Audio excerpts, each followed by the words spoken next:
Hello world and happy Friday. It's Alyssa Williamson. I'm a business and intuitive success coach, so that means I'm a mindset coach and also a marketing consultant. So pretty much my purpose is to help you, empower you to live your best life ever through just developing your own inner resources and then creating the strategy to take that out there. Today I wanted to talk about just how to live your dream life. And a lot of people, as the secrets become known, as there's more and more information out there, a lot of people believe that a piece of building your dream life is just affirmations and visualizing them. And so to create your dream life, you can't just write affirmations and then visualize them. It's definitely a part of the process, but it isn't the only work you need to do.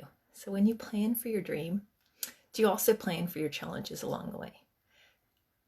And do you have a dream? That's another question, is do you actually have a goal that you're working towards? So the challenges that come up along the way are going to happen no matter what. That's just life. Pretending like they won't happen will actually work against you because you won't be prepared. They'll surprise you, throw you off course, and then rather being a growth point where you can overcome the challenge, they block you completely, stop you completely, like throw you off track and off course. So living life is like building a muscle. And unless there is resistance, your muscle isn't going to actually build and grow strength.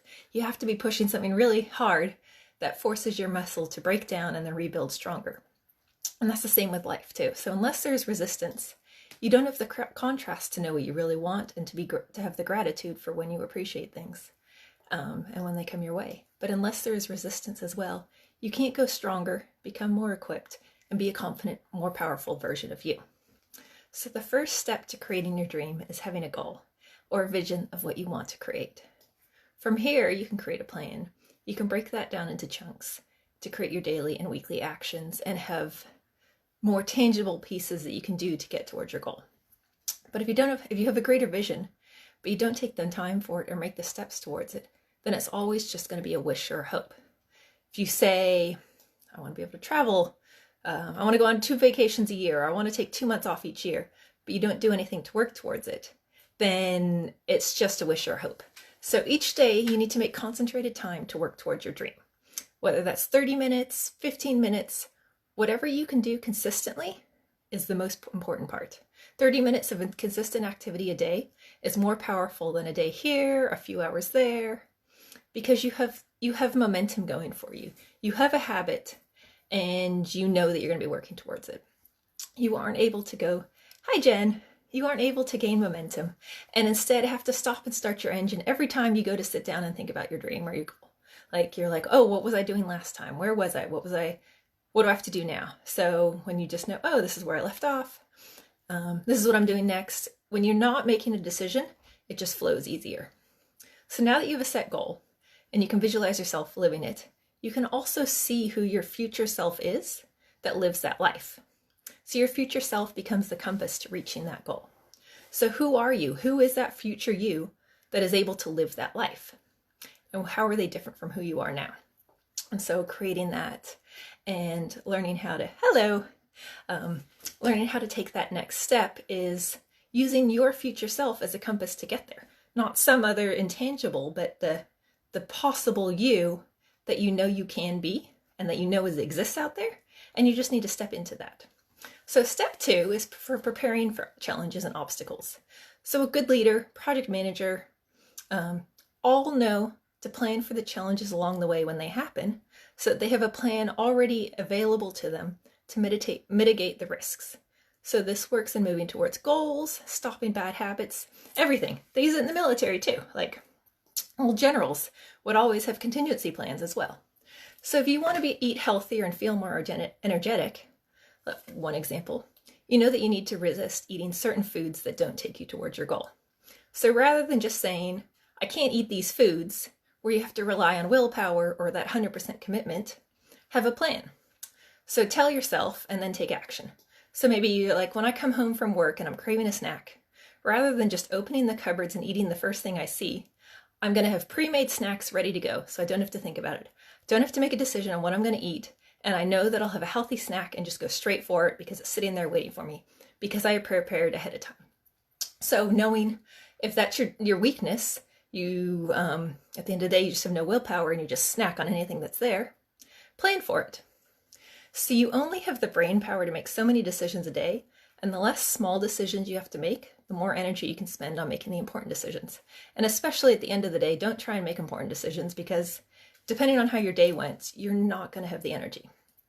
So back to planning for challenges. When you're aware of the challenges you face, you can have an action plan ready to go for when they come up, and it won't throw you off of your path. So when writing your list of challenges, they can be based on outside circumstances as well as your internal reactions.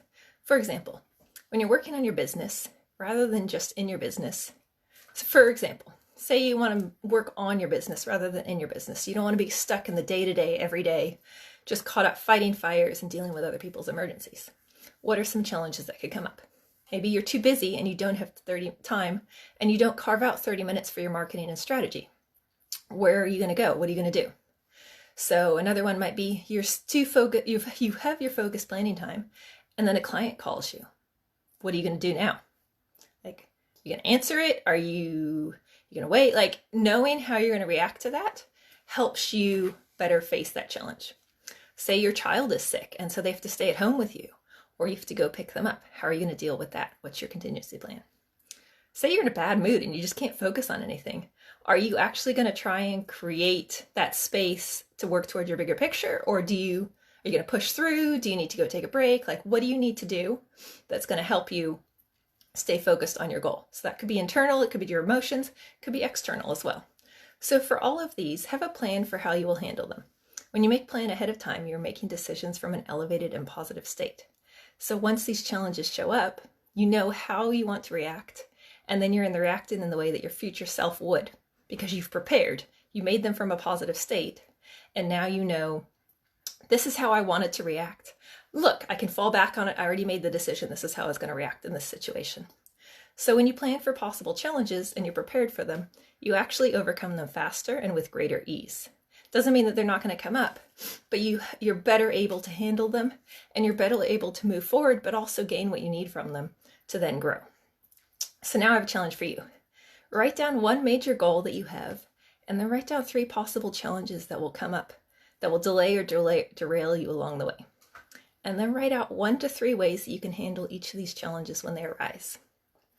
So you now have an action plan and a map towards taking you towards your goals. So I hope this has been helpful.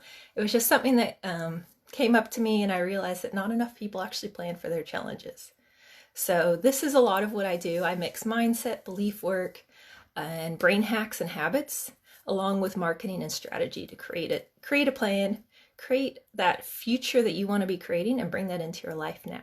So if you want more information, visit alissawilliamson.com, and I'd love to have a chat and explore what your challenges are, or what your challenges you didn't know you had, or didn't know what to prepare for, and then ways that we can move forward. Talk to you soon. Bye.